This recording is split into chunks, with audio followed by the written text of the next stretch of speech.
many people can you really date at one time? This is a question that I have asked myself many times. I think it's probably different for everybody. The older I get, the less I'm interested in balancing a lot of relationships. More romantic partners means more emotional processing, which can be really draining, especially if you have anything else to do outside of your love life, which I feel like everybody does. For years, I've thought that my personal limit for concurrent polyamorous relationships is 3 people. One anchor partner that I'm either married to or living with.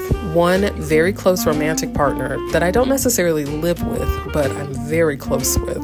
And one very chill fuck buddy who doesn't require a lot of attention and maybe even lives out of state. Now that 3 top does not include any comets or other long distance relationships where I only see the person when we're in the same city. 3 people to me is the max, and I also enjoy fewer than 3 people. I'm not always looking for new partners, but I've had incredible luck finding beautiful people to date on both Field and Tinder.